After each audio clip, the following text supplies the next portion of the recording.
RRB 2019 officer scale 1 pre का यह question है।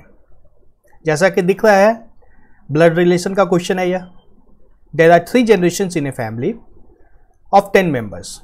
There are 3 couples in the family. A is G's grandfather, C is B's daughter, H is E's niece, F is I's mother, D is G's father, J is B's granddaughter, और है every couple has a son and a daughter. D is J's uncle.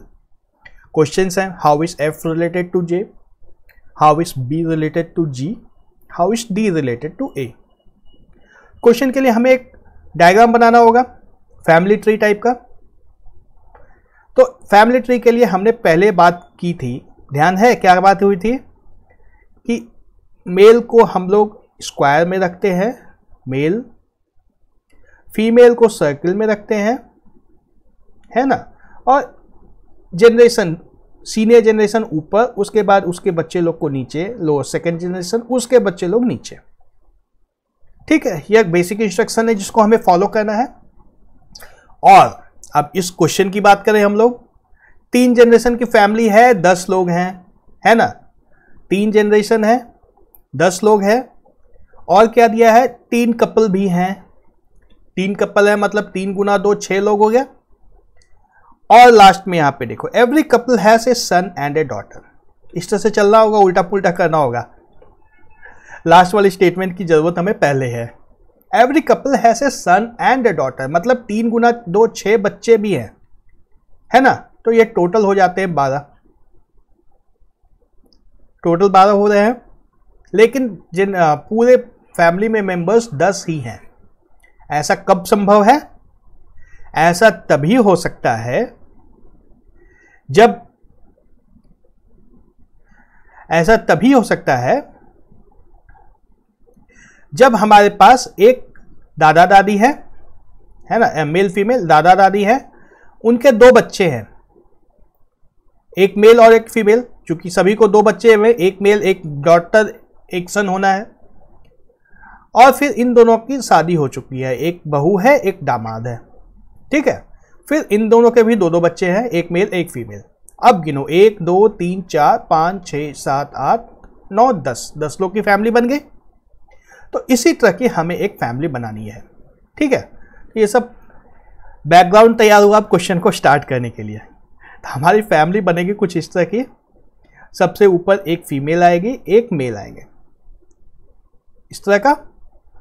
इसके जो बच्चे हैं, एक mail है एक female है, हाँ? फिर उसका एक दामाद है ना, बेटी का हस्बैंड और बेटे की वाइफ बहू। ठीक है, और फिर इन दोनों के 2 बच्चे हैं, एक मेल एक फीमेल। कुछ इस तरह का डायग्राम हमें चाहिए। अब क्वेश्चन में पढ़ो, ए इज जीस ग्रैंडफादर। ग्रैंडफादर कौन है? बस इकलौता ग्रैंडफादर इस पूरे पिक्चर में, और वो कौन है? ए की जगह फिक्स हो गई। जी इस लेवल में कहीं पे आएगा, जी को यहां पे एक बार मैं लिख देता हूं, उसकी जगह अभी फाइनल नहीं पता है, तो जी को यहां पे एक बार रख दिया है। ठीक है, आगे चलते हैं। सी इज बी's डॉटर, मतलब सी फीमेल है, बी की बेटी है और सी फीमेल है। कहां पे आएगी अभी पता नहीं है, सी एक फीमेल है, इसको यहां पे रख दो, सी फीमेल है। एच इज ई's नीस, एच नीस है, मतलब एच भी फीमेल है, इसकी भी जगह नहीं पता है। एच तो लास्ट लेवल में आएगी, क्योंकि यहां पे तो सिर्फ बेटा और बेटी है, भतीजी की तो जगह नहीं है यहां पे इस लेवल में, भतीजी लास्ट पे ही आ सकती है, तो एच इसी जनरेशन में आएगी, है ना, और एच फीमेल है चूंकि नीस है। एच इस लेवल में आएगी तो ई उसके ऊपर लेवल में यहां पे आएगा, है ना, तो एच को यहां से हटा दो, एच का काम हो गया हमारा। सी की जगह भी नहीं पता है किस जनरेशन में आएंगे। ठीक है, एफ इज आई's मदर। आई की मां एफ है, मतलब एफ फीमेल है, एफ फीमेल है, यहां पे भी आ सकती है ना, और यहां पे भी आ सकती है, किसी में भी आ सकती है, अभी नहीं पता है हमें। D is G's father. अब जो जी हमारे पास था इस लेवल पे, ग्रैंड फादर जो भी थे, ग्रैंड डॉटर, इसके फादर का नाम डी है, तो डी मेल है, सेकेंड लेवल पे है ना। जी अभी पता नहीं है, इधर आएगा, इस दोनों में कोई डी है या इस दोनों में कौन सा डी है अभी नहीं पता है, इसलिए मैंने डी को यहां रखा है। इसी लेवल पे आएगा डी, और वो एक मेल है, मतलब इसमें या इसमें डी आना है। J is B is granddaughter, देखो अब इससे कुछ क्लू मिलेगा। जे ग्रैंड डॉटर है, मतलब इसी लेवल पे आएगी। जे फीमेल है, लास्ट लेवल पे आएगी। बी की ग्रैंड डॉटर है, मतलब ए तो आ चुका है यहाँ पे, दादा तो आ चुका है, दादा ए ही हो सकता है। बी की भी पोती है तो बी दादी हो सकती है, तो बी यहां पे आएगी। ठीक है। डी इज जेस अंकल, मतलब जे जहां पे आएंगे उसके फादर नहीं है डी, उसके अंकल है डी। ठीक है, यहां तक पता चल गया। अब देखो और क्या पता चल रहा है, यहां से फिर से स्टार्ट करते हैं। सी इज बीस डॉटर, बी की डॉटर सी यहां पे आएगी, है ना। ए इज जीस ग्रैंडफादर को हम लोग यूज कर चुके थे, जी नीचे आ चुका है। सी डॉटर है, यहां पे आएगी। ठीक है, फिर एफ मदर है, एफ इज आइस मदर, तो एफ इसी में आएगी। मदर की एक ही जगह बच गई है, अब एफ यहां पे आ जाएगी। आई की माँ एफ है, तो आई यहां पे आएगा। अब इस दोनों में से कोई एक आई होगा, मेल है या फीमेल है पता नहीं, लेकिन आई यहां पे आएगा। एफ का बेटा या बेटी जो भी होगा, आई होगा एक। क्लियर है ना। तो एफ में अभी मैंने सर्कल, बेटा ही होगा, क्योंकि दो बेटी है, जे और एच दोनों बेटी है, हमें पता है। तो आई भी बेटा होगा और जी भी बेटा होगा, और जी को यहां पे आना होगा तब फिर, क्योंकि हर कपल का एक बेटा और एक बेटी है। तो इस एफ का बेटा आई है, तो जी सी का बेटा होगा। क्लियर हो गया। और H is E's niece, H या तो यहां पे आएगा या यहां पे, एच और जे इन दोनों में कहीं पे आ सकता है। और डी और ई यह भी इन दोनों में कहीं पे आ सकते हैं, दोनों की जगह अभी तक फिक्स नहीं हो पाई है। डी इज जेस अंकल और जी इज फादर, है ना। डी इज जेस अंकल और डी इज फादर, मतलब डी जिसमें भी आएगा उसका बेटा होना है जी। तो जी का फादर डी है, यहां पे डी आ जाएगा, है ना। डी जी यहां पे फिक्स हो चुका है इसका, तो इसका फादर डी है। और जे का अंकल भी डी है, मतलब जे को यहां पे आना होगा। जे डॉटर है जो यहां पे आएगी, और हमारे पास एक और डॉटर थी एच, एच यहां पे आ जाएगी। तो यह जगह बची किसकी है, ई। सबकी जगह आ गई।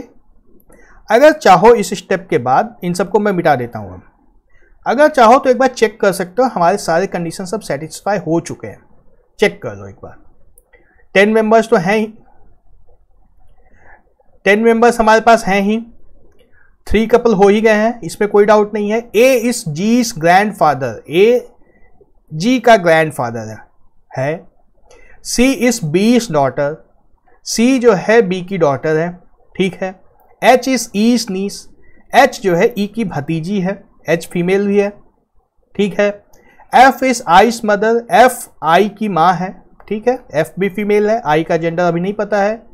D is G's father, G का फादर डी है, जी का फादर डी है, डी मेल है। J is B's granddaughter, B की पोती जे है, जे फीमेल है ना, ग्रैंड डॉटर है। Every couple has a son and daughter, and D is J's uncle, D जो है जे का अंकल है। सारी कंडीशंस हमारी सेटिस्फाई हो गई, पूरी फैमिली हमारी बन चुकी है। अब क्वेश्चंस को देखते हैं हम लोग। दिख रहा है सब कुछ।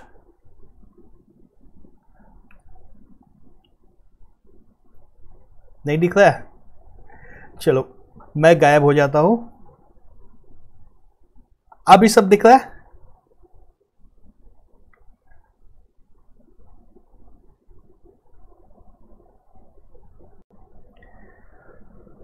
थोड़ा छोटा कर देते हैं स्क्रीन को।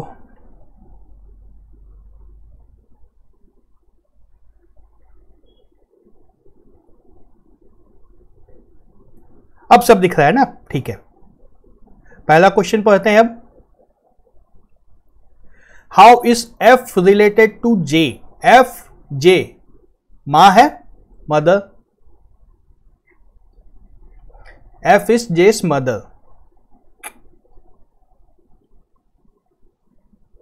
How is B related to G? B और G, grandmother, B is G's grandmother. ठीक है। How is D related to A? D और ए का सन है, सन, ऑप्शन बी। बन गए हमारे तीनों क्वेश्चंस।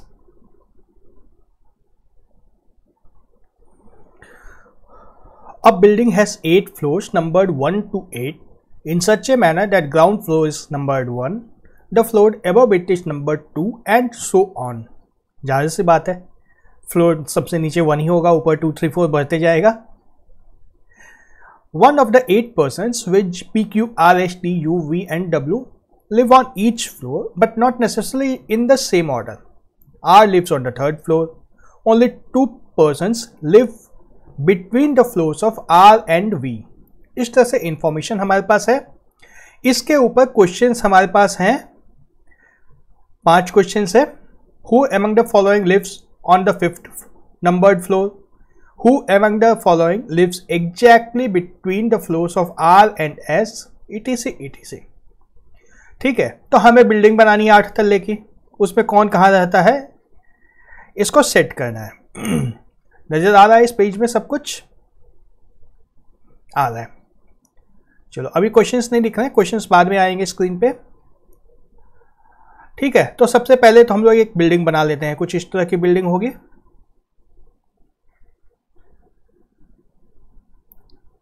है ना। फ्लोर नंबर 1, 2, 3, 4, 5, 6, 7, 8 नंबर लिख देता हूं मैं। 1, 2, 3, 4, 5, 6, 7 और 8। ठीक है, कंपैरेटिवली ये आसान क्वेश्चन है जो रीजनिंग का जनरली आता है, बहुत ही आराम से बन जाता है। देखो इसमें क्या क्या दिया है हमारे पास। 8 लोगों के नाम है, P, Q, R, S, T, U, V, W. R lives on 3rd floor, सीधा सीधा यह तो दिया हुआ है, 3rd फ्लोर पे आर को बिठा दो। Only 2 persons live between the floors of R and V. R और V के बीच में 2 लोग हैं, मतलब नीचे तो पॉसिबल ही नहीं है, तो V कहाँ जाएगा हमारे पास, यहाँ पे आ जाएगा, है ना। 1 और 2 R और V के बीच में जगह बच गई। W lives on the floor immediately above the floor of Q, तो W जहाँ है उसके जस्ट नीचे Q आएगा। तो इन दोनों में आ सकते हैं, इन दोनों में आ सकते हैं, इन दोनों में आ सकते हैं। 3 ऑप्शन हैं अभी W और Q के लिए। ऊपर W आएगा, नीचे Q आएगा, दोनों इकट्ठे आएंगे। क्लियर है? यहां तक समझ में आ रहा है? ज्यादा तेज तो नहीं हो जा रहा है? आसान है क्वेश्चन, तो जल्दी बनेगा ही। Only 1 person lives between the floors of T and U। ठीक है, T और U के बीच में एक आदमी रहता है।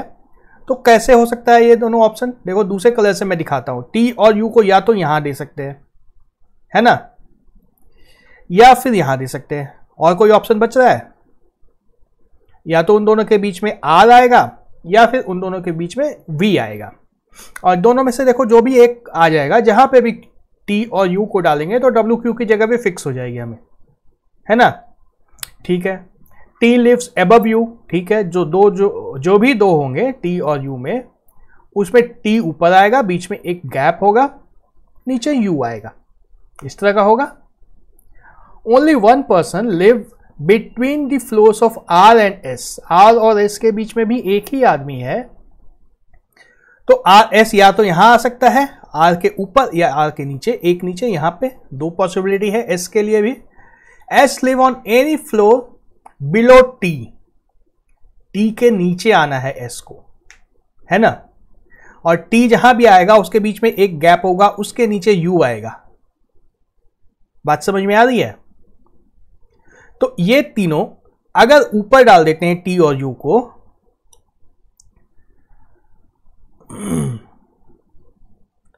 अगर T और U को ऊपर डाल देते हैं तो S यहां नहीं आ पाएगा, S को नीचे आना पड़ेगा, या तो S यहां आ सकता है या यहां आ सकता है।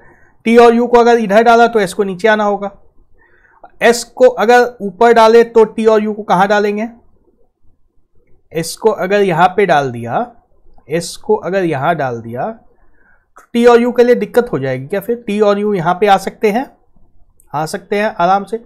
नहीं, एस टी और यू के ऊपर चला जाएगा। तब एस को अगर यहां डाला तो टी के नीचे कैसे आएगा? एस टी के नीचे नहीं आ पाएगा ना, इसलिए हमें एस को नीचे ही रखना होगा। बात समझ में आ रही है? एस नीचे क्यों होगा, समझ में आ रही है? एस को अगर ऊपर हम लोग डाल देते हैं तो टी और यू के लिए जगह ही नहीं बचेगी। फिर एस को यहां आना होगा, टी ऊपर आएगा आर के, यू आर के नीचे आएगा। इस तरह से सेट होगा सभी, है ना?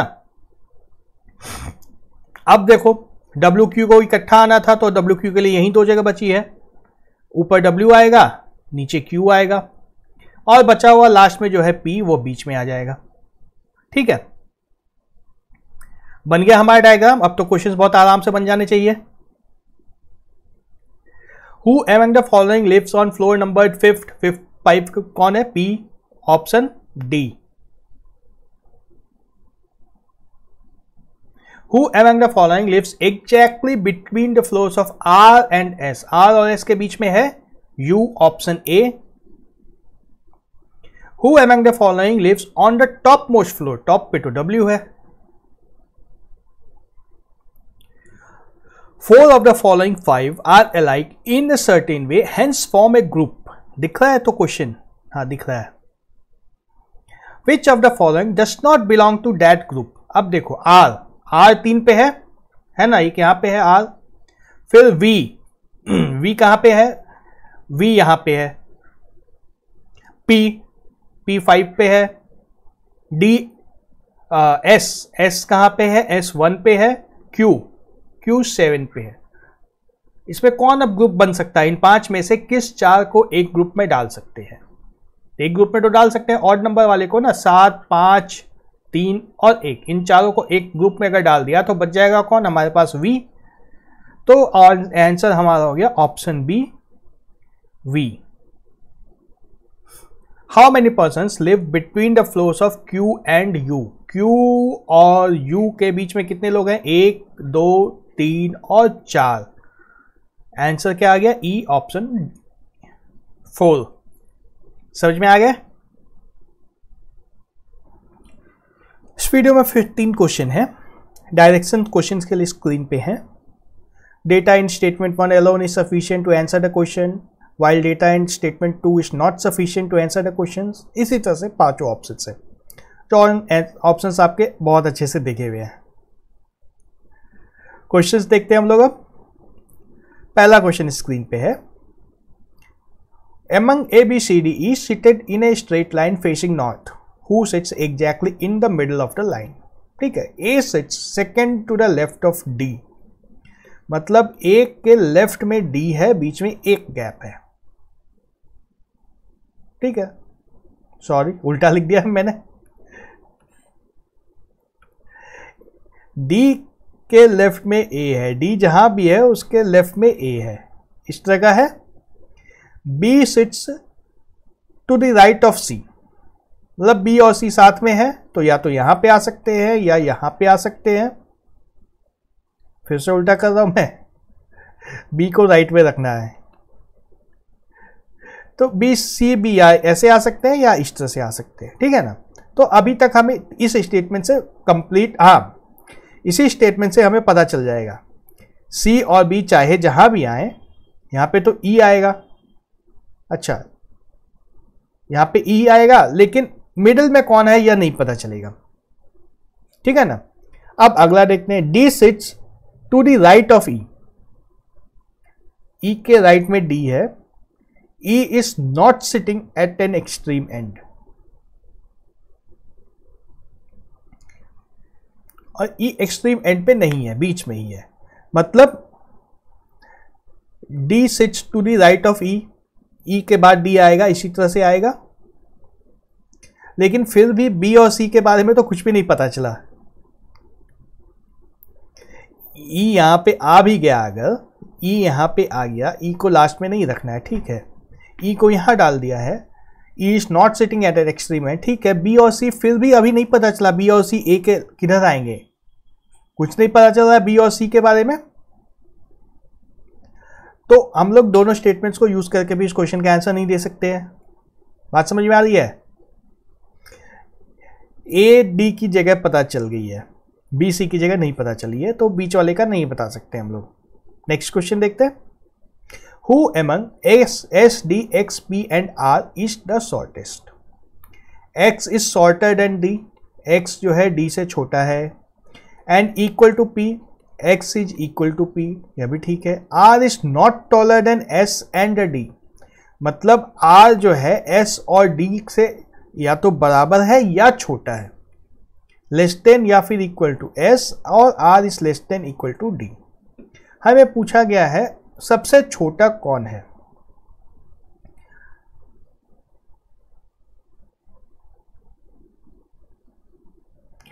तो आर के तो बाद ही आएंगे एस और डी, है ना। एस और डी में चाहे जो भी ऑर्डर हो, आर के तो बाद ही आएंगे। और डी से छोटा एक्स है, तो एक्स आर के पहले आएगा या इधर आएगा यह पता नहीं है ना। एक्स हो सकता है यहां पे भी आ जाए, हो सकता है इधर भी आ जाए, और x जहां भी आएगा p उसके साथ आएगा। तो इतने पहले स्टेटमेंट से क्लियर नहीं हो रहा है कि सबसे छोटा कौन है।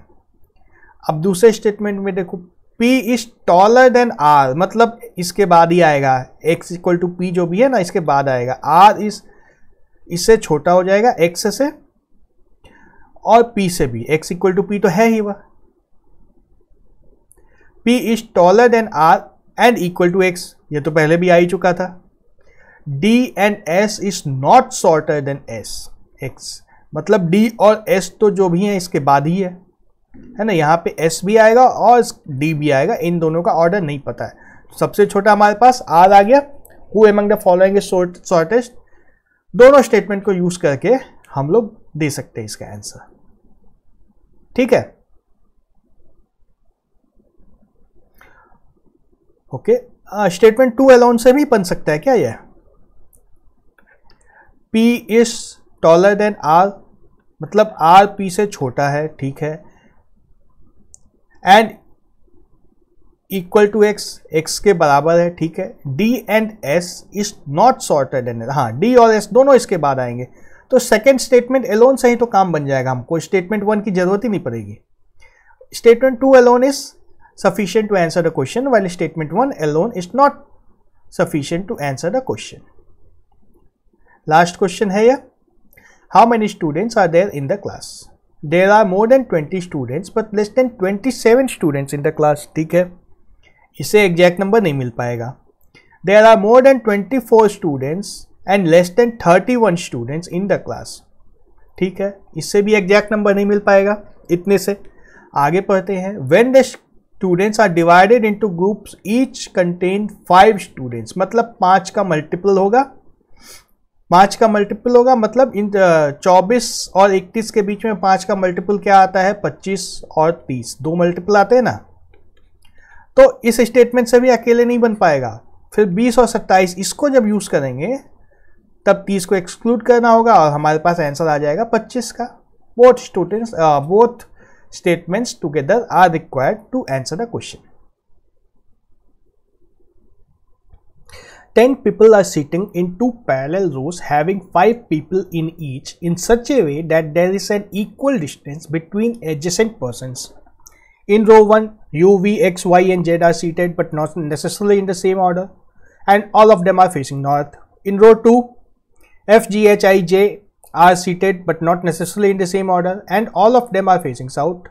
Therefore, in the given seating arrangement, each member seated in a row faces another member of the other row. ठीक है, फिर कुछ conditions दिए हैं। Y sits third to the left of W. The one who faces Y sits second to the right of F. Only one person sits between F and I. है ना, इस तरह से हमें सीटिंग अरेंजमेंट बनाना है। इसके ऊपर हमारे पास क्वेश्चंस जो हैं, एक बार क्वेश्चंस को भी देख लो। Who amongst the following faces H? 5 options है। Who amongst the following sits to the immediate left of the person who sits exactly in the middle of the row with south facing people? इस तरह से हमारे पास 5 questions हैं। तो diagram बनाते हैं हम लोग। कुछ इस तरह का डायग्राम बनेगा। 2 रो है ना।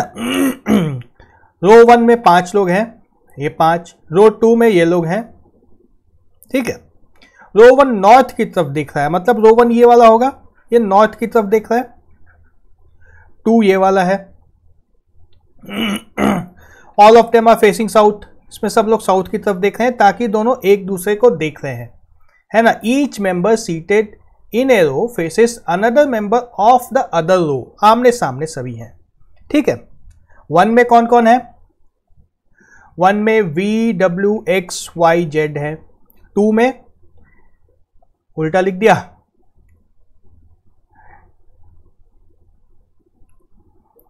1 में है वी डब्ल्यू एक्स वाई और जेड, और 2 में कौन है? एफ जी एच आई और जे, ठीक है। यहां तक का काम हो गया। अब देखते हैं हम लोग जो कंडीशंस हैं। Y sits third to the left of W, W के लेफ्ट में तीसरे स्थान पे, मतलब डब्ल्यू अगर यहां पे होता है फर्स्ट सेकंड थर्ड, यहां पे वाई आएगा, ठीक है। या डब्ल्यू को यहां बैठाएंगे तो वाई यहां पे आएगा। किसी एक से ट्राई करते हैं या आगे पढ़ लेते हैं, 1 मिनट। The one who faces Y sits second to the right of F, Y के सामने जो होगा यह होगा या ये होगा, है ना।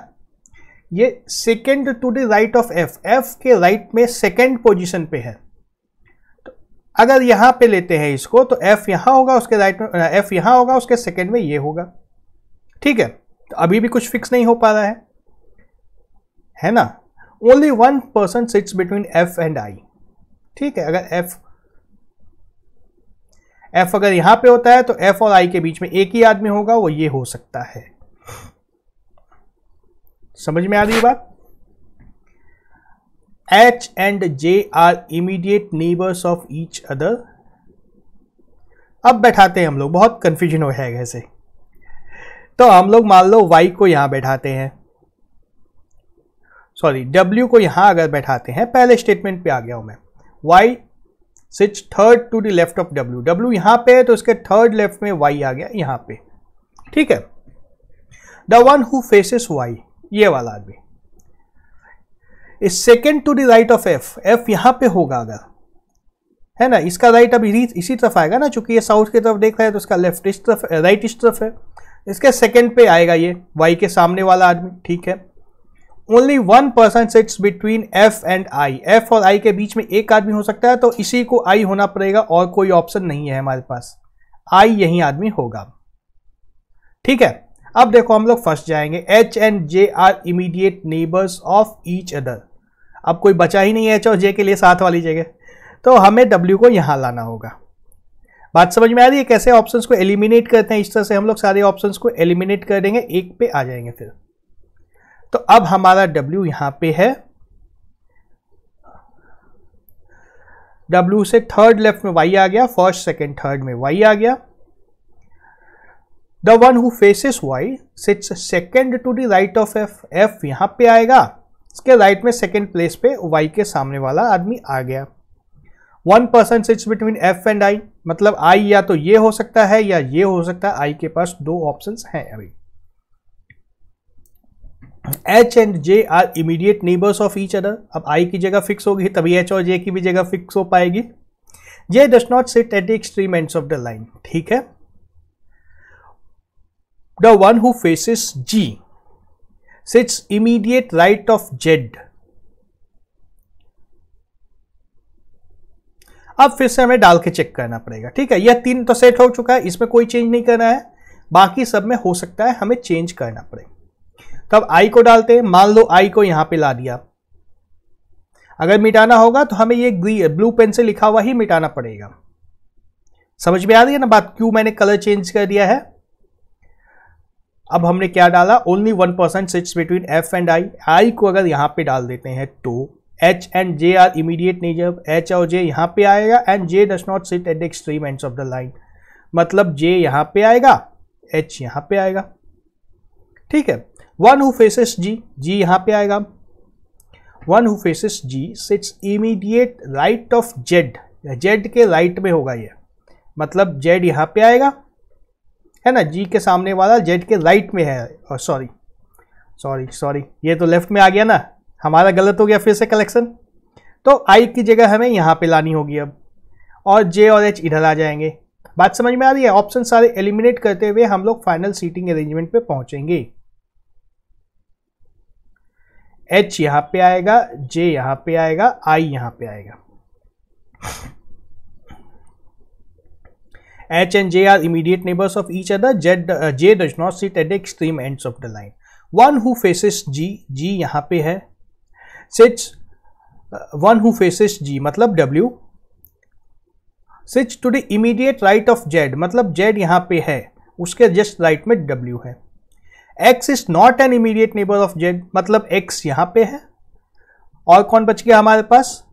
V, V यहाँ पे है। यह हमारी सीटिंग अरेंजमेंट अब फाइनल हो गई। कोई कंफ्यूजन तो नहीं है इसमें?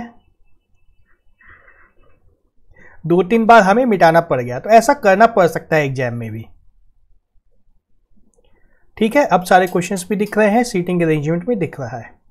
पहला क्वेश्चन है, who amongst the following faces H? H के सामने कौन है? Y, option A. Who amongst the following sits to the immediate left of the person who sits exactly in the middle of the row with south facing people? South facing people मतलब ये सारे लोग, इसके middle में कौन है? F। पूछा क्या गया है? immediate left of F। Left of F कौन होगा? G। J नहीं होगा, J राइट में है, G होगा लेफ्ट में। Option D. 4 of the following 5 are alike in a certain way based on the seating arrangement and thus form a group. Which is the one that does not belong to the group? क्या क्या option है हमारे पास? H ये रहा, I यहां है, W यहां है, Y यहां है, X यहां है। तो ये 4 आमने सामने हैं, 5वां अलग W बचा रह गया हमारे पास, ऑप्शन सी हो गया इसका answer. Who amongst the following sits third to the right of the person who faces X? X के सामने कौन है? I।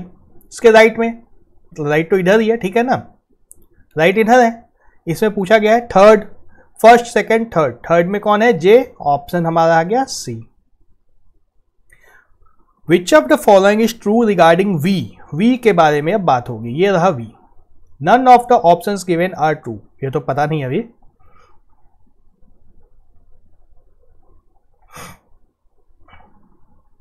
An immediate neighbor of B faces F। True है यह, है ना? X is immediately neighbor of V। नहीं, यह गलत है। W sits to the immediate right of V। W sits to the immediate right of V, यह भी गलत है। V faces I, यह भी गलत है। हमारा ऑप्शन बी सही हो गया। समझ में आ गया?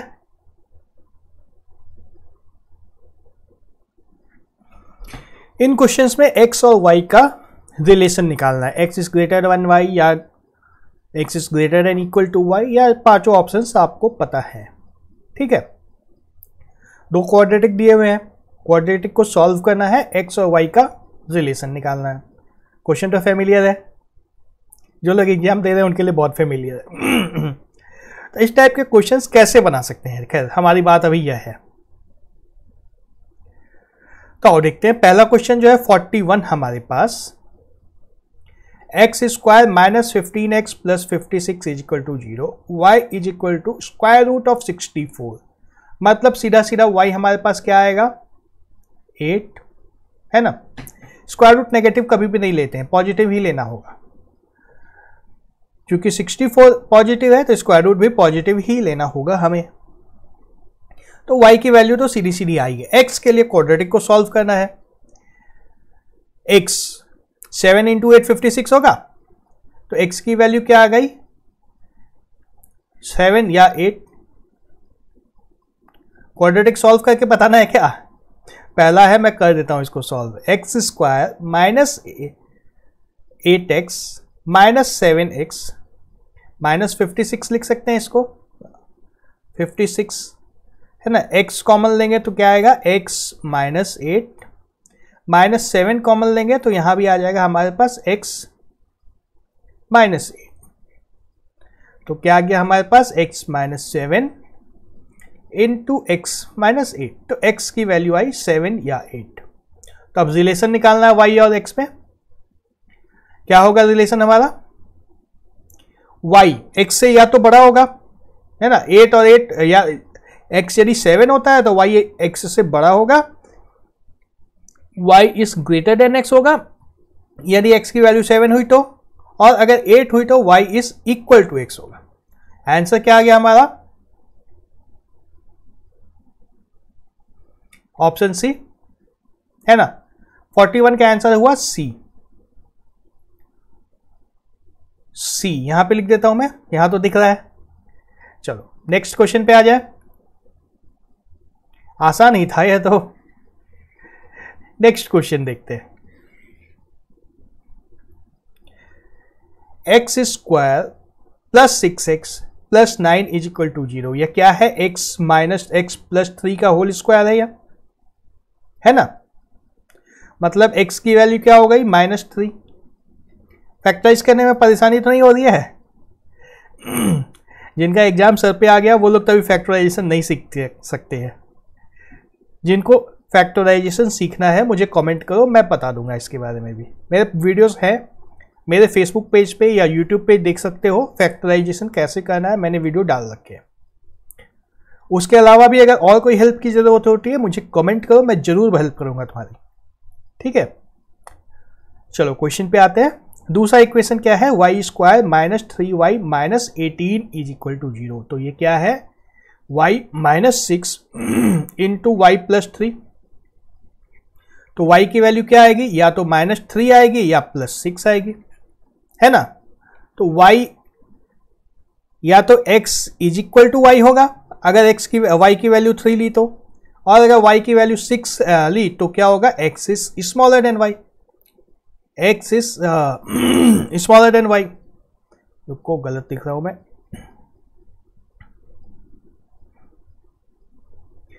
x is smaller than y। इन दोनों को जब क्लब कर देंगे तो x इज स्मॉलर देन या इक्वल टू y। फिर से हमारे पास आ जाएगा ऑप्शन सी, ठीक है। समझ में तो आया? जिन लोग को प्री लिखना है ऑफिस असिस्टेंट का, उनके लिए तो एब्सोल्युटली एसेंशियल है कि ये सारे क्वेश्चंस 1 मिनट से कम में बन जाएं। अभी इसमें सीधा x की वैल्यू लिखूं मैं। देखो इसी तरह से एग्जाम में जब जा रहे हो तो इसी तरह से लिखना होगा। x की वैल्यू क्या आएगी? यहां पे x की वैल्यू 3 आएगी या -2 आएगी, है ना। x माइनस एक्स प्लस 3,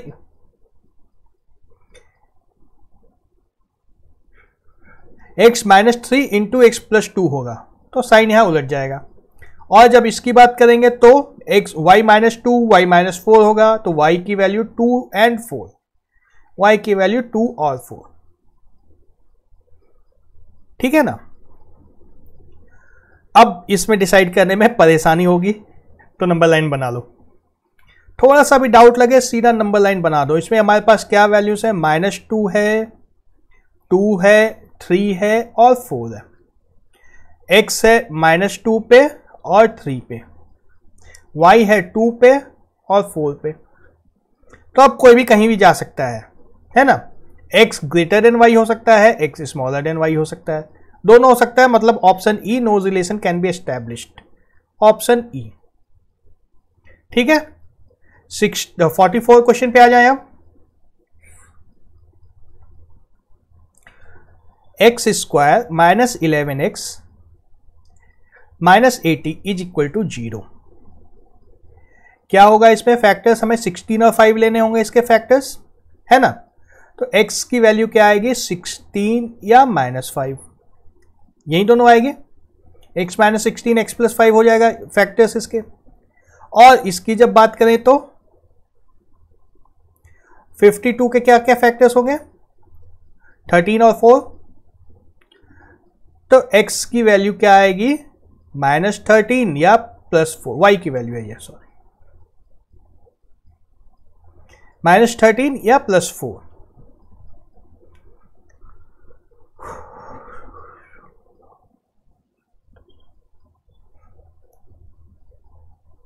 ठीक है ना। अब रिलेशन दोनों में निकालना है, फिर से नंबर लाइन बना लो। एकदम सोचना नहीं, सीधा नंबर लाइन बना लो। -5 पे है x, सॉरी -13 पे है, पहले उससे भी छोटा है -13, यहां पर है y, -5 पे है x, फिर 4 पे है y, फिर x है 16 पे। y स्मॉलर देन x हो सकता है, y, और इन दोनों की बात करें तो y is greater then x होगा। अगर इन दोनों की बात करें तो y is greater then x होगा, तो x y से छोटा भी हो सकता है, बड़ा भी हो सकता है। मतलब हमारे पास फिर से आ गया ऑप्शन ई। ठीक है, नेक्स्ट क्वेश्चन पे आते हैं। 4x square plus 12x plus 9 is equal to 0 और 2y square plus 11x plus 14 is equal to 0। इस टाइप के क्वेश्चंस में एक ही बार में फैक्टर्स लिखने में कंफ्यूजन हो जाता है कई बार, तो इसको हम लोग फैक्टराइज कर लेंगे। 36 होगा, 9 इंटू 4 36 है ना।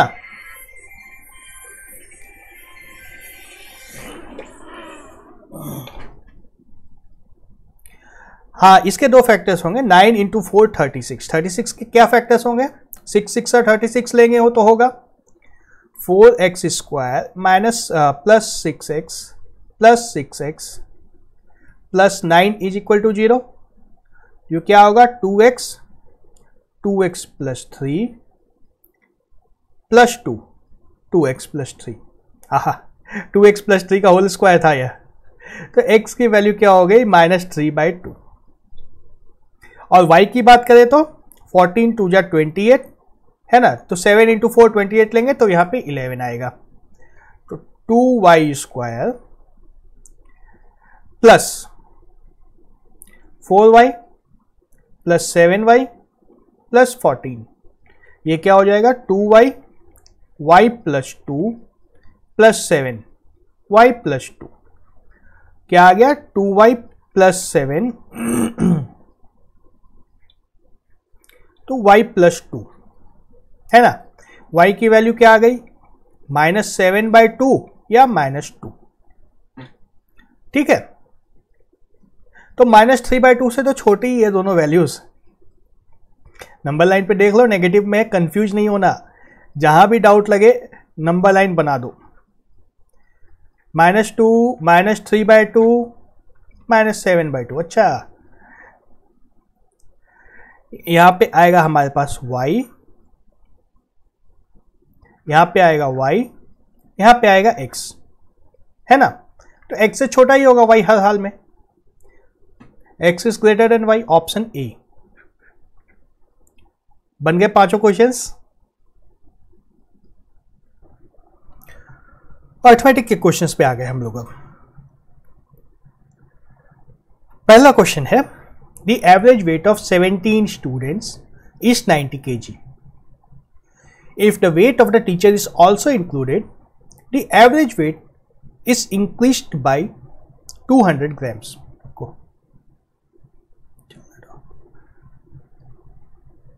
Find the weight of the teacher. Question clear है। 17 लोग का एवरेज 90 kg है, टीचर का भी एवरेज अगर ले लिया जाए तो 200 ग्राम एवरेज बढ़ जाता है। तो टीचर का वेट कितना होगा, टीचर का वेट होगा 90 प्लस 18 इंटू 0.2, ये कितना हो जाएगा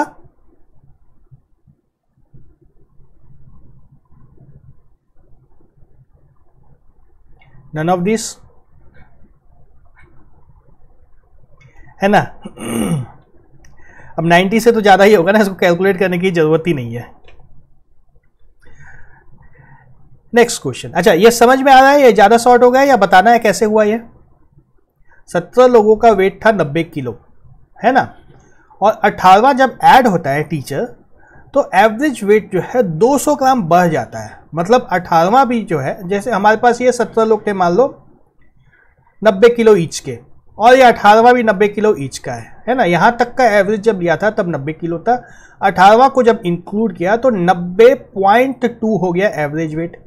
मतलब इसका वेट 90 तो हुआ ही, इसका खुद का वेट 90 ही हुआ, और 200 ग्राम इसने 18 लोगों को बांट दिया है ना। इसके पास जो वेट था 90 किलो तो अपने लिए रखा है इसने, और जो बचा वेट उसमें हर एक आदमी का, मतलब इस 17 का और इसका खुद का, सबको 200 ग्राम और मिल गया वेट। क्वेश्चन में यही दिया है ना, तो बस वही ऐड कर दो। 200 ग्राम 18 लोग में गया है ये 0.2 kg प्लस 90 तो उसका खुद का था ही। ठीक है,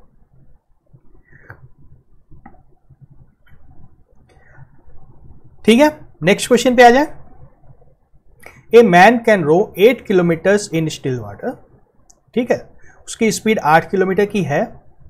velocity of the current is 2 kilometre per our.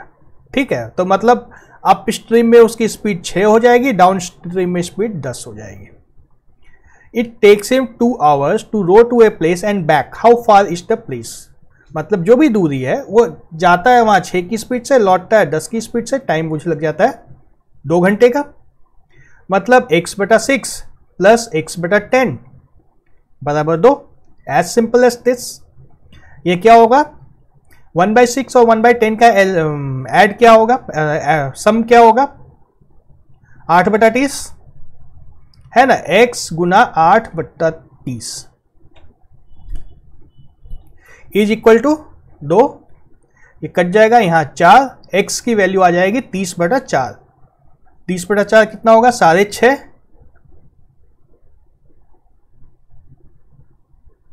7.5, option A. ठीक है, last question. This sum is invested at 10% simple interest per annum, grows to ₹900 in 5 years। जो भी सम था 5 साल बाद वो 900 रुपये हो गया। This same amount at 15% per annum in 2 years will grow to. ठीक है, तो अभी उसे 10% इंटरेस्ट ऐड किया है 5 साल के लिए, मतलब 50% इंटरेस्ट था। मतलब जो था अमाउंट x उसका 1.5 टाइम्स हो गया ना, दिख तो रहा है x का 1.5 टाइम्स 900 हो गया है। तो मतलब x की वैल्यू कितनी हो गई है, x की वैल्यू हमारे पास 600 रुपये है। और 600 पे अब यहाँ क्या ऐड करना है, 15% 2 साल के लिए, 15 दूना 30% ऐड हो जाएगा इसके ऊपर, 30% होगा, मतलब 180 रुपये ऐड होगा। 780 आंसर आ जाएगा, option E, none of this. A and B started a partnership investing ₹10,000 and ₹7,500 respectively. After 3 months, C joined them with ₹10,000. What will be B's share in total profit of ₹12,000 earned at the end of 1 year from starting the business? बहुत ही आसान सा question है partnership का। ए ने invest किए 10,000 रुपये 12 महीने के लिए, मतलब 120,000 है ना। मैं 1000 के 3 0 नहीं लिखता हूँ, इसको सिर्फ 120 लिखिए। ए ने 120 इन्वेस्ट किया, बी ने कितने किए 7500 रुपये 12 महीने के लिए, मतलब 80,000 है ना। फिर से मैंने 1000 नहीं लिखा है। सी ने इन्वेस्ट किए 10,000 रुपये 3 महीने के बाद, मतलब 9 महीने के लिए, तो इसने कितने किए 90,000। तो प्रॉफिट का रेशियो क्या हो जाएगा, बी का निकालना है ना, 20 शेयर, बी का शेयर हो जाएगा 80 डिवाइड बाय 290 गुना 12,000 है ना। 1000 को छोड़ दो, यहां भी क्या आ जाएगा 12 गुना 8, 96/29, 3000 से भी ज्यादा आएगा। इसमें से एक भी ऑप्शन ऐसा नहीं है, नन ऑफ दिस। बन गया, डिटेल से तो नहीं समझना है इसको। नेक्स्ट क्वेश्चन पे आते हैं। Rubina decided to donate salary 16% of her salary to an NGO. On the day of donation, she changed her mind and donated 6567, which is 75% of what she had decided. मतलब 16% का 75% है, मतलब कितना है 16% का 3/4 है, मतलब 12% उसने डोनेट कर दिया। 12% उसके सैलरी का कितना है 6567, तो सैलरी कितनी होगी 6567 डिवाइड बाय 0.12, यही होगी ना सैलरी। 00 लगा दो, डेसिमल खत्म हो जाएगा, कैंसिल करा दो। 12 5 बार में 60, 56 4 बार में 48, 8 7 बार में 84, 257 25, ठीक है, 3 क्वेश्चन स्क्रीन पे है, एक एक करके देखते हैं क्वेश्चंस को। Pipes A and B can fill a tank in 12 and 15 hours respectively. Pipe C can empty it in 6 hours. If A and B are kept open for 5 hours in the beginning and then C is also opened, now in how many hours the tank will be empty? Simple सा question है pipes and systems का। Tank कितनी देर में भरेगा या खाली होगा, बहुत ही आसानी से सब हम लोग निकाल लिया करते थे। देखते हैं इस क्वेश्चन को। A 12 घंटे में भर देता है, B 15 घंटे में भर देता है, तो दोनों मिलकर के कितनी देर में भर देंगे? 1/15 plus 1/12 is equal to 4 plus 5/60 है ना। तो 60/9 घंटे में टैंक पूरा भर जाएगा। ठीक है, अब हमें क्या दिया हुआ है? A और B अगर चलते हैं लगातार तो 60/9 घंटे में पूरे टैंक को भर देंगे। मतलब इसको हम लोग और क्या लिख सकते हैं? 60/9 को 20/3। ठीक है, अब हमें दिया है A and B are kept open for 5 hours, तो 5 घंटे में कितना टैंक भर गया? 20/3 घंटे में पूरा भर जाता है ना। तो 5 घंटे में 1/20/3 गुना 5, इतना टैंक भर जाएगा। 3/4 टैंक भर जाएगा। ठीक है ना, ये समझ में आ रहा है ना।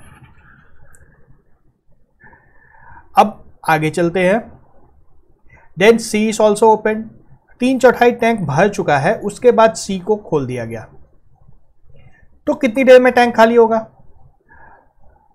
तो ये दोनों मिलके 9/60 1 घंटे में भर रहे थे, सी 6 घंटे में भर देता है, मतलब 1/6 सी खाली कर देता है। ये कितना हो जाएगा? 1/10 टैंक को सी 1 घंटे में खाली कर देता है ना। तो 10 घंटे में पूरा टैंक खाली कर देता है। 3/4 को खाली करने में 10 का 3/4 समय लग जाएगा, 10/60। इस तरह की गलतियां तुम मत करना एग्जाम में। तो 60 का 3/4 समय लग जाएगा, 45 घंटे में टैंक पूरा खाली हो जाएगा। नेक्स्ट क्वेश्चन देखते हैं। 5 years ago, the age of man was 3 years more than 4 times his son's age. मतलब 5 साल पहले फादर की एज को अगर A मान लें और बेटे की एज को B मान लेते हैं, 5 साल पहले की बात है। अब इसको कंफ्यूज मत करना, 5 साल पहले की यह बात है, A और B दोनों की एज थी। तो आदमी की एज क्या थी? 3 years more than 4 times son's age। सन की एज का 4 गुना 4B प्लस 3, उससे 3 ज़्यादा क्या था? बाप की एज थी। After 3 years man will be, 3 year बाद दोनों की एज क्या होगी? A+8 और इसकी age B+8। Man will be 6 years less than thrice the age of his son, मतलब इससे 3 गुना से 6 साल कम है ना। तो 3 into B+8, 3 गुना से 6 साल कम होगा, इज इक्वल टू A+8। ठीक है, after how many years will the sum of their ages be 80 years। ठीक है, 2 इक्वेशंस को सॉल्व करके हमें ला देना है आंसर। अब तो A सीधा सीधा है हमारे पास 4B+3 है ना। A की वैल्यू इसमें डाल देते हैं। अब तो ये क्या हो जाएगी?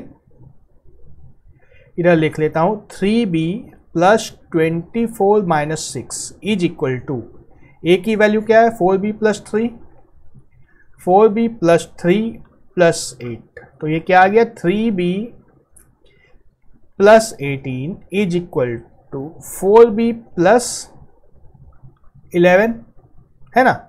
यहां से B की वैल्यू सीधे सीधे हमारे पास आ गई 7, B 7 आ गया।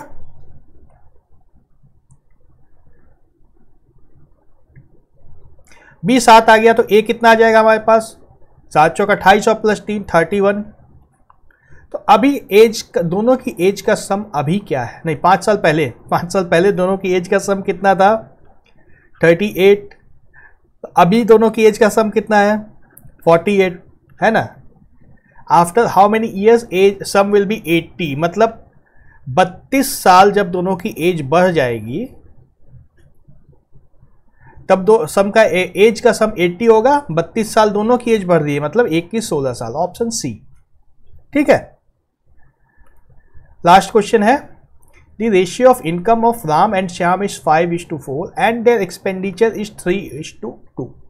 मतलब क्या है, राम की इनकम 5A, श्याम की इनकम 4A, राम की एक्सपेंडिचर 3B, श्याम की expenditure 2B।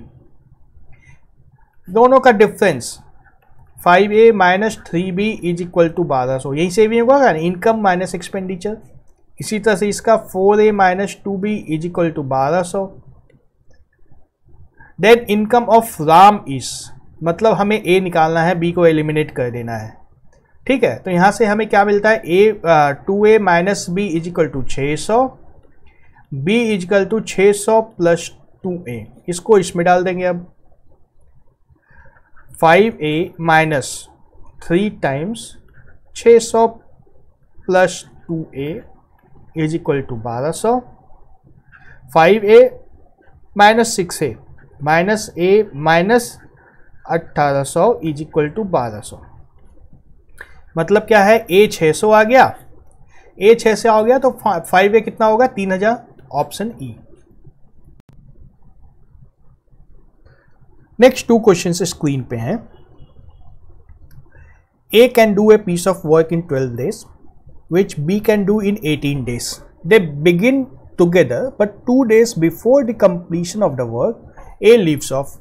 The total number of days to complete the work is. इसको देखते हैं,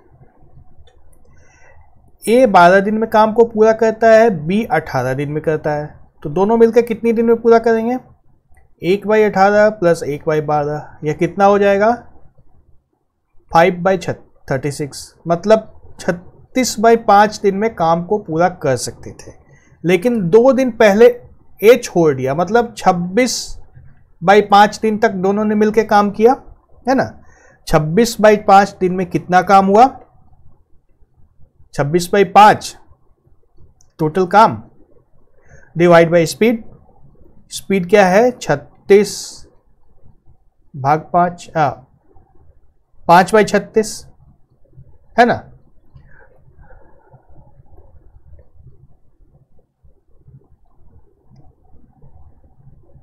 पाँच कैंसिल, 13/18 काम हो चुका है। ठीक है, तो काम बचा हुआ कितना है, 5/18। 5/18 काम को B को करना है। B की स्पीड क्या थी, 18 दिन में पूरा काम करता था, तो 5/18 काम को 5 दिन में करेगा। टोटल समय कितना लग गया, 26/5 प्लस 5, 51/5 दिन में काम पूरा हुआ। यहां पे ऐसा कोई भी ऑप्शन नहीं है, none of this. Next question पे आते हैं। 2 passenger trains each 750 metres long are running in opposite directions on parallel tracks. ठीक है, दोनों ऑपोजिट डायरेक्शन में जा रही हैं। Speeds are 50 kilometre per hour and 40 kilometre per our.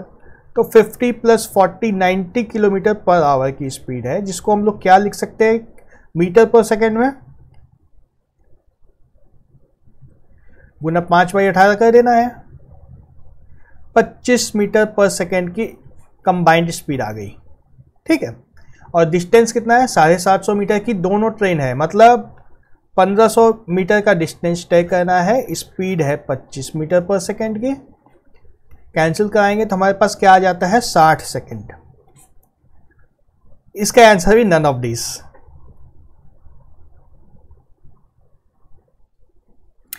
इस वीडियो में 5 क्वेश्चंस हैं। सभी क्वेश्चंस में डिसाइड करना है कि क्वेश्चन किस स्टेटमेंट की मदद से आंसर किया जा सकता है। यहां पे डायरेक्शंस हैं, 5 ऑप्शन दिए हुए हैं, A B C D E। अगले स्क्रीन पे क्वेश्चन है। हमारा पहला क्वेश्चन है, what is the length of the train. ठीक है, train takes 5 seconds to cross a pole. एक पोल को क्रॉस करने में ट्रेन को 5 सेकेंड लगते हैं। तो इससे हम लोग लेंथ निकाल सकते हैं। नहीं निकाल सकते हैं, क्योंकि हमारे पास स्पीड और लेंथ दो वेरिएबल है ना, 5 सेकंड टाइम दिया हुआ है, तो एक इक्वेशन हो बनेगा यहां से, और दो वेरिएबल है, इसको हम लोग सिर्फ इस स्टेटमेंट को यूज करके नहीं बना सकते। नेक्स्ट स्टेटमेंट पे आते हैं। Train takes 7 seconds to cross 2 poles 50 metres apart. अब देखो 50 मीटर की दूरी पे दो पोल है, मतलब दूरी कितनी हो गई, लेंथ ऑफ ट्रेन प्लस 50 है ना। लेंथ हमें नहीं पता है, एक वेरिएबल है, स्पीड हमें नहीं पता है, टाइम 7 सेकेंड दिया हुआ है ना। अब हमारे पास दो इक्वेशन बन जाएंगे, दो वेरिएबल है, तो दोनों स्टेटमेंट्स को यूज करके हम लोग इस इक्वेशन को सॉल्व कर सकते हैं। तो question can be answered by using both the statements together. इतने में ही पता चल जाना चाहिए, ठीक है ना। अब अगर डाउट है तो देखो मैं इक्वेशन बना देता हूं, जिनको डाउट है वो देख लें। स्पीड ऑफ ट्रेन को s मान लेते हैं, लेंथ ऑफ ट्रेन को l मान लेते हैं। टाइम t पहले केस में क्या है 5 सेकेंड, मतलब लेंथ ऑफ ट्रेन कितना होगा 5 × s है ना। और दूसरे केस में l + 50 दूरी है, दोनों पोल के बीच की दूरी 50 मीटर, दूरी l + 50, यह किसके बराबर होगा 7 सेकेंड का टाइम है और स्पीड s है 7s के बराबर। तो अब एक इक्वेशन यहां है, एक इक्वेशन यहां है, दोनों सॉल्व हो सकती है ना। हमें एक्चुअली सॉल्व नहीं करना है, बस यहां पे डिसाइड कर लेना है कि हाँ सॉल्व हो जाएगा, अब काम हो जाएगा, ठीक है। नेक्स्ट क्वेश्चन देखते हैं। A and B can finish 3/4 of a specific piece of work in 6 hours। ठीक है, दोनों मिलकर 3/4 काम 6 घंटे में कर देते हैं। ये दिया हुआ है जानकारी, मतलब पूरा काम कितने देर में करेंगे, 8 घंटे में पूरा काम कर देंगे, है ना। 8 घंटे में जब पूरा काम हो जाएगा, और क्या दिया है, B finishes the work in 10 hours। B 10 घंटे में करता है, मतलब हमारा इक्वेशन क्या बनेगा 1/8 is equal to 1/10 plus 1/a। एक का स्पीड आ गया, इस इक्वेशन को सॉल्व करेंगे, एक की स्पीड आ जाएगी। इस स्टेटमेंट से हमारा काम बन जाएगा, इक्वेशन सॉल्व करने की जरूरत नहीं है, हमें पता चल गया कि इसी एक स्टेटमेंट से हमारा काम हो जाएगा। और अगले स्टेटमेंट को भी चेक करना है, A and B can together finish the work in 8 hours। ये तो पहले क्वेश्चन में ही दिया हुआ था, 3/4 काम करने में 6 घंटा है, तो पूरा काम करने में 8 घंटा है, तो क्वेश्चन में ही दिया हुआ है। तो स्टेटमेंट 2 से कोई भी काम नहीं हो सकता है, कोई बात नहीं बन सकती है। तो आंसर क्या आएगा हमारा, question can be answered using statement 1 alone and it cannot be answered using statement 2 alone. समझ में आ गई बात। अगले क्वेश्चन में थोड़ा सा अलग है, यह क्वेश्चन है, इसमें डायरेक्शन थोड़े से अलग है और स्टेटमेंट भी 3 दिए हैं। एनी 2, 1, 2 और 3 आर रिक्वायर्ड, है ना, सेम बात है। क्वेश्चन को आंसर करना है। क्वेश्चन क्या है, what is the monthly salary of Praveen. ठीक है, Praveen earns 1200 more than Aman, मतलब प्रवीण, क्वेश्चन नहीं दिख रहा है ना, अब दिख रहा है, अब दिख रहा है। प्रवीण की सैलरी अमन से 1200 ज्यादा है, मतलब A + 1200। और क्या दिया, ratio between Aman's and Vimal's monthly salary is 5:3, मतलब अमन और विमल का रेशियो कितना है 5/3। ठीक है, विमल अर्न्स 1000 लेस देन अमन, मतलब क्या है, विमल इज इक्वल टू, दिख रहा है नहीं दिखेगा, विमल इज इक्वल टू अमन -1000। ठीक है, 3 इक्वेशन आ गए हमारे पास, एक इक्वेशन यहां है, एक यहां है, एक यहां है, और वेरिएबल भी 3 है, 1, 2 और भी 3 इक्वेशन, 3 वेरिएबल अब सॉल्व हो जाएंगे। तो तीनों की मदद से हम लोग इक्वेशन को सॉल्व कर सकते हैं, किसी भी 2 की मदद से नहीं कर सकते हैं, क्योंकि हमारे पास 3 वेरिएबल है ना। किसी भी 2 स्टेटमेंट को उठाते हैं हम लोग तो वेरिएबल हमें 3 ही मिलेंगे, वेरिएबल 3 मिलेंगे तो 3 इक्वेशन की जरूरत है। All statements together are required to answer the question. ठीक है, नेक्स्ट क्वेश्चन पे आ जाते हैं। What is the percent profit earned, a car is sold at 10% discount. ठीक है, इस स्टेटमेंट अकेले से तो कुछ नहीं होने वाला है ना। Statement 1 alone can not be used to answer the question. सिर्फ 10% डिस्काउंट दिया है तो प्रॉफिट कितना हुआ कैसे पता चलेगा, if there was no discount given the profit would have been 35%। हाँ, दोनों मिला के अब मे भी आंसर निकल जाए। अगर 10% डिस्काउंट नहीं देता तो 35% का मुनाफा होता। मतलब मान लो 100 रुपये सेलिंग प्राइस थी, है, तो इसमें प्रॉफिट कितना होता? 35 रुपये। कॉस्ट प्राइस कितनी थी? 65 रुपीज़। मतलब सब कुछ निकल जाएगा। अब तो दोनों स्टेटमेंट को यूज़ करके सब कुछ निकल जाएगा। 90 में बेच दिया तो प्रॉफिट परसेंट कितना होगा? जब कॉस्ट प्राइस हमें पता चल ही चुकी है तो 90 में बेचने पे प्रॉफिट कितना होगा, निकल जाएगा। तो both 1 and 2 are needed to answer the question. और लास्ट क्वेश्चन पे आ जाते हैं। What is the age of the class teacher? There are 11 students in the class. ठीक है, 11 स्टूडेंट है, इससे टीचर की एज को कोई कनेक्शन नहीं है। The average age of students and teachers is 14 years. हाँ, अब टीचर की कुछ बात आई, एवरेज एज 14 साल है। ठीक है, लेकिन फिर भी अभी तो आंसर नहीं हो पाएगा ना। The average age of the teacher and the students is 3 years more than that of the students. ठीक है, मतलब स्टूडेंट्स की एवरेज एज 11 साल है, स्टूडेंट्स और टीचर की एवरेज एज 14 साल है। मतलब तीनों स्टेटमेंट को मिला करके हम लोग क्वेश्चन का आंसर दे सकते हैं। All 1 and 2 and 3 are needed to answer the question.